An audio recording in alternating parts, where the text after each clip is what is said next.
Hello, friends, and welcome back to the Miami Book Hub. I'm your host, J. Adrian Betancourt, urban planner by day, author, and explorer of all things by night.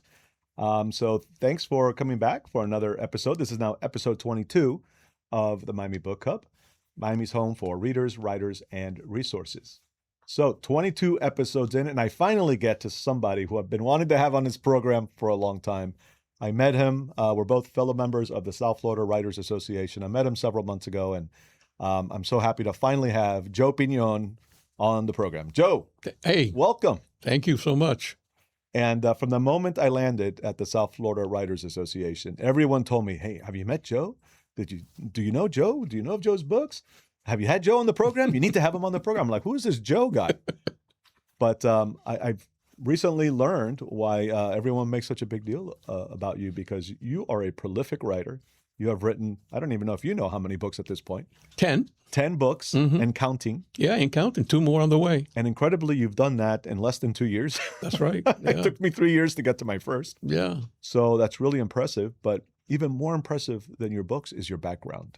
So we'll get into that. But Joe, let's start here. First of all, thank you for your service. Thank you. You served in the military during Vietnam, I believe a Marine. As a Marine, yes, Marine platoon sergeant. Thank you, sir, for that. And through, let's start there and take us on a trajectory before we get to the books. Let's talk about your career path, because you have a fascinating resume. Yeah, I made a lot of changes in my careers. I began as a Marine, obviously. I graduated with a degree in biology, minor in astronomy. And I became I joined the Marines, went to Vietnam, spent a tour in Vietnam. And when I came out, I became a police officer in Miami Beach for 14 years directly. And then I was promoted to assistant city manager in charge of the police and fire and other departments. And I spent there another 8 years. And when I left, I went to the city of Miami as the senior assistant city manager. The same thing. And I was there for about a year until there was a change in the political climate. And Yeah, that sounds like Miami. Yeah, sounds like Miami. It was Revolving door. the fight between Carollo and Suarez and all of that. Hey, it's still happening. Yeah, still occurs. And then I applied for the director of Homeland Security. And about 385 people participated in that. And I got the job. For Miami, right? For Miami-Dade. Yeah. Yeah, the entire county. And that lasted for about a year. Because of budget cuts, they did away with the Department of Homeland Security. They felt it was more a federal job than a local. And then I began with another company with members of the Secret Service, CIA, FBI, an intelligence gathering company, Encuesta Corporation. At one time, then I was president of the Pedro Pan group. Oh, wow. Yeah. Are you Pedro Pan? Yes, of course. Yeah, I came in 1961, October 3rd. Wow. You need to add that to your bio. That's I have such admiration for Pedro Pan. And A lot of us have done well. A lot of us have gone through a lot of trials and tribulations because we came alone, no parents. Yeah. And so at one of the dinners, on my table was Senator Martinez, Also Pedro Pan. who was senator at the time. And he knew about me because of my presidency as Pedro Pan. He's also a Pedro Pan. Right. And when they spoke about me at the podium, and when I went back to the table, he says, "Joe, why don't you go to the State Department? We need people like you to go to Iraq and and do what we have to do there to fix that situation." Well, I thought about it, and my wife wasn't too happy about it. Going to Iraq? No. Yeah. But, there was a religious thing. I opened the book, the Bible, as my priest said, search for God to give you guidance. And I happened to open it on Genesis, where it had the story of Joseph, and my name appeared in that Bible. Wow. Even my priest didn't know about that. Pinon, as one of the tribes of Israel. Yes. So when I saw that, I said, "Look, I'm being called."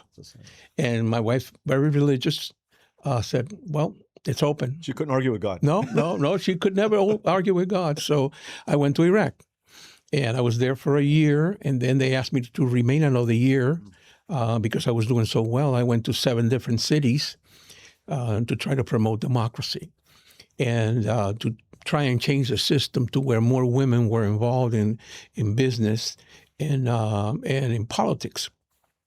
And did you know Arabic, or was this all? I learned quite a bit at the State Department, yes. But I had a full-time person, assigned to me to translate, obviously, and all the customs, which are very different. Yes, of course. So I made sure that I didn't offend anyone. And I thought it was very successful. We were able to get women to be involved in politics and to run for office and win. Yeah. Got them a lot of different jobs. I did a training on typewriting and on marketing and teaching. Became school teachers, which mostly were men. They were only allowed to teach at the elementary level, not beyond that. We were able to change some of those rules. And so it was fascinating what I did there. I enjoyed it very, very thoroughly. At the end of the second year, we began to pull out our troops. And I was attached to 101st Airborne unit that was protecting me all the time. And then after that, the 82nd Airborne came in, and some Marine units as well. So I came back home, and I did some training for police. Went back with Encuesta Corporation to do some things that we did in Colombia and in the Dominican Republic. Which, if you told me about, you had to kill me. Right? Yes, I can't talk about those things. So anyway, we did get involved with a lot of different things, and finally, a year and a half ago, a year and a half ago or so, I began to think about all the things that I had done. And I began to talk to some of my veteran members. I was also commander of the VFW and the American Legion. A lot of them had told me stories, and a lot of them had suffered a lot, with PTSD, with all kinds of diseases that were really caused by the war itself, because marijuana was introduced, drugs, alcohol. As you know, in the military, alcohol was very cheap. It was 25 cents a beer. And hard liquor was 50 cents. And they gave you free smokes. So you have free cigarettes. So everyone became a smoker. I didn't. I never smoked in my life. I was not a drinker either. So I kind of survived that era. But I found one of my friends in Vietnam, an Army sergeant helicopter chopper, who drove me to different locations with my squad. And I found him homeless in Miami Beach. And actually, I was a cop at the time, and I responded to a call of a fight in a bar. And when I went there was this guy that I knew. Of course, he had a beard, but I could never miss him because he was 6'3", and his face was very, very different. So I kind of grabbed him, and I saved him from hitting somebody with a chair. Turns out he tells me he lived across from the VFW post that was on West Avenue. So I offered to drive him there. And when I dropped him off, as I was leaving, I saw he was going in back of the VFW. Kind of strange, because it was late at night. It was like 11. So I turned around, and he's living in a box in the back of the VFW. That was, to me, was a traumatic experience. I said, his name was Al Lewis, by the way, Sergeant Al Lewis. So tragic. And I pulled him out of there, and I put him in a hotel. A friend of mine owned a hotel. I told him the story. He said, hey, bring him in. The guy was amazing. He's an amazing carpenter. I got him a job at a local wharf where he did all kinds of work. Got him out of there. And he's one that told me, Joe, you got to write stories. You got to write what you've been through. So I didn't, because I was a cop then. I did all my other stuff. Right. And it was just about a year and a half ago that I found a big box in my your attic? In the attic. And I had letters from Vietnam. I had pictures. I had everything. So I started pulling it out, and I said, "Oh, I want to write a book about this." Wow. And that's how I So started. he had planted that seed all those years ago. That's right. And then it took a while to take root. It took a while. But Yeah, it was that box. It happens when it's meant to. Absolutely, absolutely. And so that was your first book, and that's sitting there at the table. What was that called? Yeah, it's called The Path of Heroes is Paved in Blood. Okay. Because a lot of my friends died while I survived. And so that one is based on Vietnam, right? That's based on Vietnam, yeah. Now, is that a fiction, historical fiction, nonfiction? It's a combination because a lot of it is stories that I learned from my peers, from my friends in the VFW, and a lot of my own experience. And then I talk a lot about the different things that affect you when you're in war. It's not just the enemy. It's the diseases. It's the weather. Yeah. It's the loneliness. Sure. It's the, all kinds of things that affect you. Yeah, not just physical, but psychological. That's right. So all of that is in there, plus all the weapons that we use that nobody really talks about. I have read some books on Vietnam, but never on a personal level like this. Right. At the end of the book, I talk about the racial strife that occurred in Vietnam between blacks and whites. I was very close to my black brothers, and they called me Soul Man because I dance a lot, and I had a band when I was a young man, and most of my songs were, rock and roll, but also from the 60s. And so my nickname was Soul Man on the radio. You're a soul man. Yeah. So I wrote about that, and it's in the book, and all the things that they felt. Why would they be fighting in Vietnam if they go back home and be in the situation they were under, the civil situation that we had? So that was it, and it was a very, very good experience. But I was 19 years old. So I never thought of writing. I never thought of any of the other things. But luckily, because of all my notebook, I saved a lot of pictures that I took. The letters that I sent home, my mother saved them all. All of that came back to me. Yeah. And even when I was in the police department, I never talked about my Vietnam experience. It just wasn't there, I didn't want to talk, actually. Painful, yeah. Yeah. And what happens is when you suffer PTSD, you don't know it. Yeah. And none of this came back to me until I left the department. The feelings that I had, when you had to shoot people close hand, Can't even so imagine. Those things come back to you when you're facing the age where your death is also coming. We're not going to live forever. And I did go through 3 cancers. Wow. So every time I thought about I'm done tomorrow, I want to be visiting the man upstairs. But he wasn't ready for me. Yeah. He kept me alive, and I'm still here, and I'm cancer-free now. I just came from my oncologist, who said, "Hey, Joe, you're totally, cured so far." Congratulations. So yeah, I think maybe God has a plan for you, huh? He's keeping you alive so you could keep writing books and sharing those stories, and healing through them. Yeah. So one of the things that has been a common thread through all the authors I've had on here is how the books, some of them touch on weightier topics than others, and many times books help to heal or provide therapy to those who are reading it.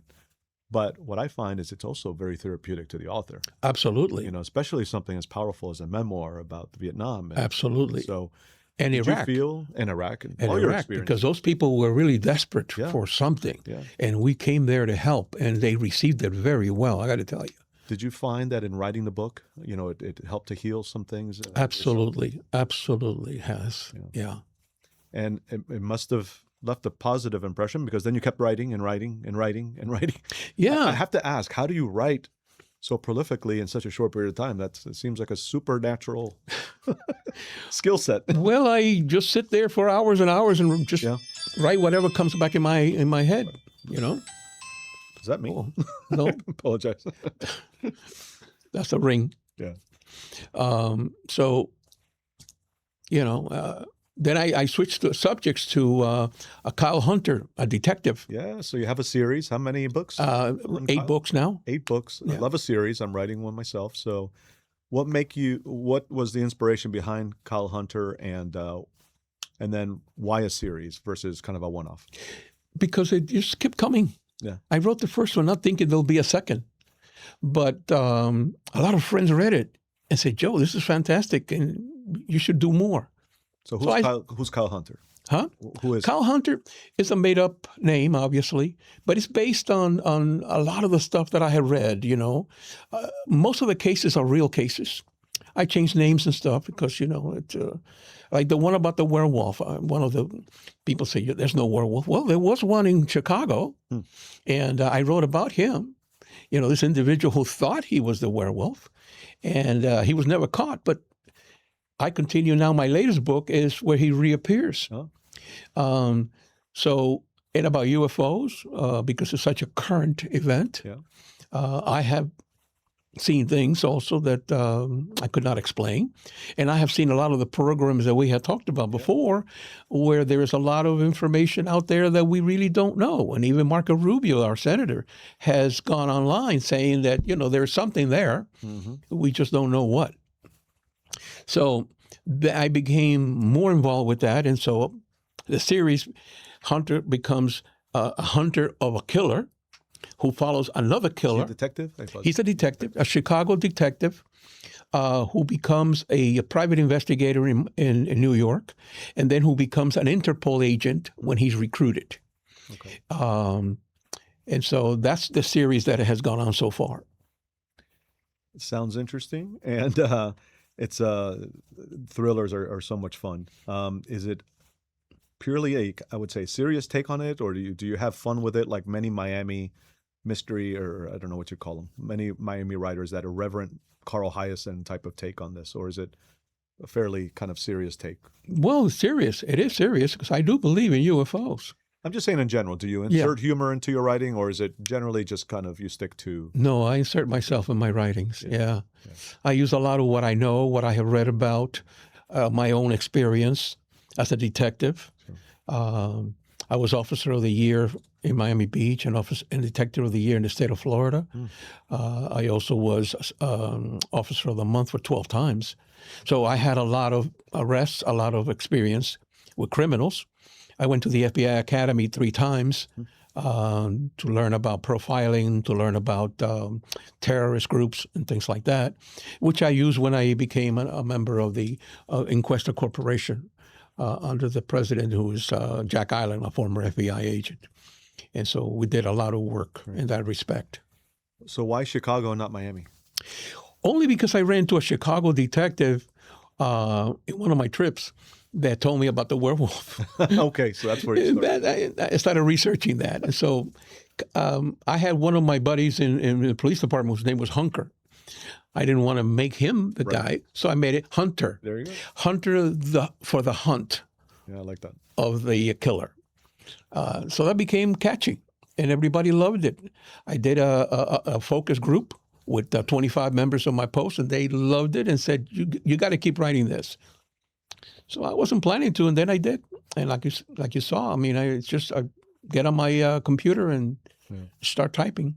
And series are very popular right now, and many of them turn into film adaptations, TV. Do you have any plans or desire, or are you in talks to turn some of this into? Yes. I'm hoping that Netflix will pick up Hunter. Yeah. Because being a series, I think that would be very feasible. I'm talking to some people now to see if that becomes a reality. Oh, how cool. Yeah. Yeah, it's a whole different world, right? A whole different world. Now, you've also written something called the Shikalawi, the Black Scorpion. And so that's slightly different than these books. Yeah. He came after actually, he came before my Iraq book, because he's a guy that I met. He was with me a lot. He was a sheikh of one of the big tribes. And he told me a lot of stories. He knew a little bit of English. And with my translator, I was able to get a lot of his stories. He goes back thousands of years with his family. So he told me a lot of them, a lot of the stories. And so I said, this is a good character for me.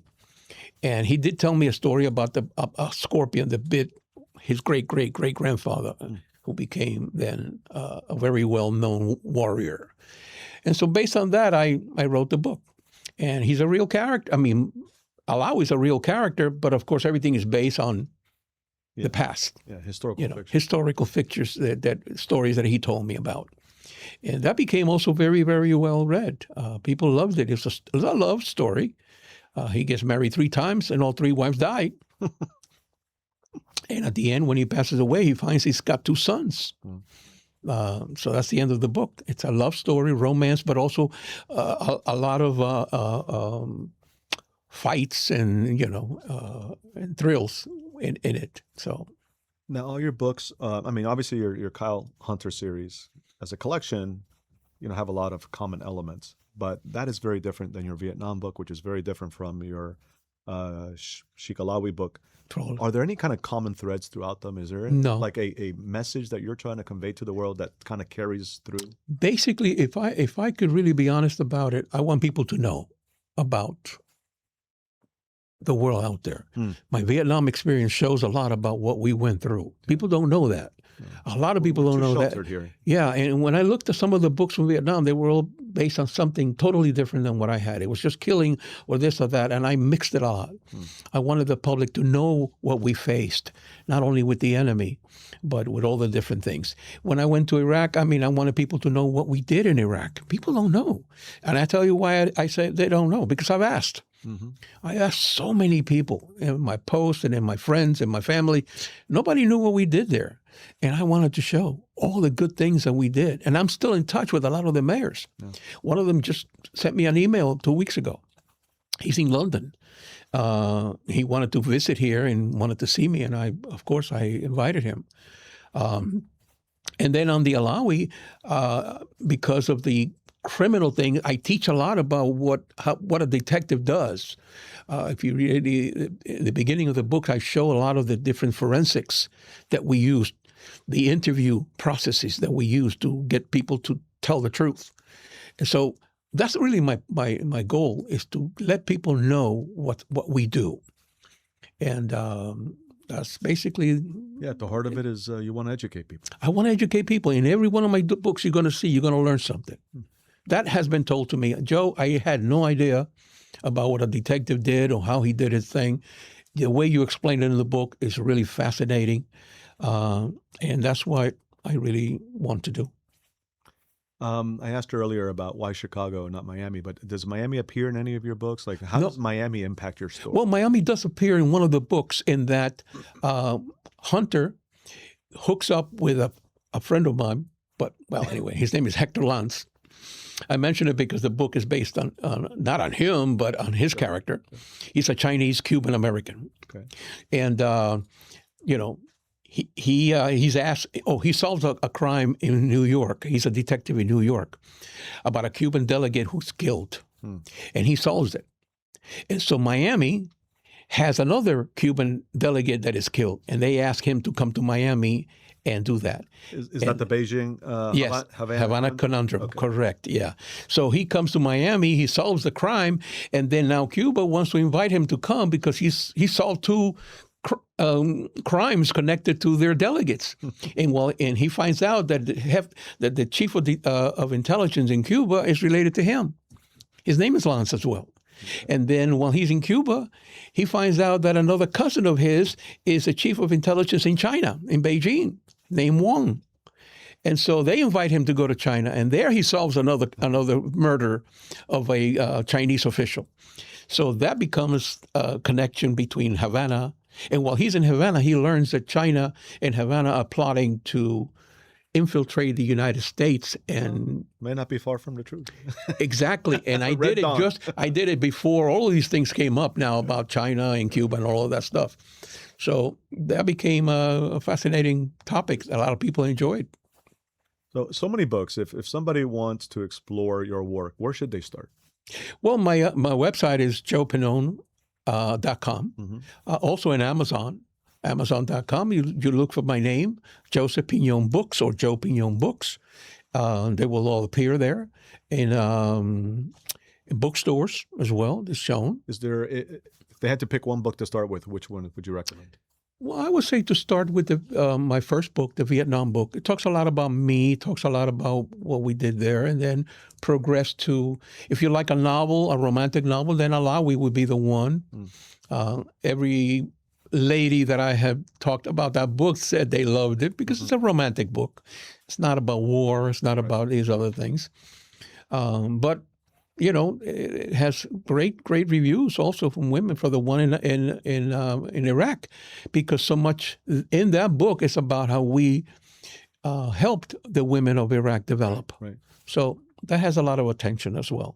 And finally, I'm sure you're working on something else, because you know the person who writes 10 books in 2 years is probably already working on 2 or 3 others. So what are you working on now? Well, 2 have to do with Hunter. I have one already in, and it's going to be published within the next couple of weeks. Okay. And the other one I just finished, which will be sent to the publisher. And the one I'm working on is, I met a young lady who came from Nicaragua, went through the struggle of the traffic going through all the countries and then making it to Miami. I mean, to the border. She told me a lot of stories, and I'm basing that book on that. Wow. And I also wrote a poetry book with 152 poems. Wow. So on top of everything else, Yeah. you're also A poet. prolific I love poetry. poet. I love poetry. And last question, because I think we're even over time. Where does this writing, where did you learn to write? Like, it's just something that's always come naturally to you? Have you Yeah, studied it? I wrote a lot of passionate? reports. Yeah. I In the understand. city. I understand. In the city, especially. I wrote a lot of reports, and also as part of my investigations. You know, every time I made an arrest, I had to write a report, so I had to develop, you know, Okay. the facts. Well, you never, took a creative writing. So No, never have done that. Similarly here. No, it just comes through. Excellent. Well, listen, you're a fascinating guy. I can relate to you in some ways as a public servant. Yeah. And as someone who studied foreign service. I never did make it to the State Department. Maybe that's in my future. But I think you're fascinating, and also just a great guy. And I've learned a lot of things that I didn't know about, which make me like you even more. So Thank you. The same here. thank you for all the great things you've done. Appreciate it. Thank you for appearing on the program. You're welcome. JoePinon.com, folks. JoePinon.com. You could also learn more about me and what I've been up to with this podcast and my own book at threetreasurespress.com. Just updated the website, so it's pretty cool. Check it out. I want to thank you for tuning in. Please like, subscribe, share the program. And I want to thank Miami's community newspapers for producing the program. Thanks, guys. That is all the time we have, so I'm going to stop here. We'll see you next time. And in the meantime, keep reading, keep writing, and stay curious, Miami.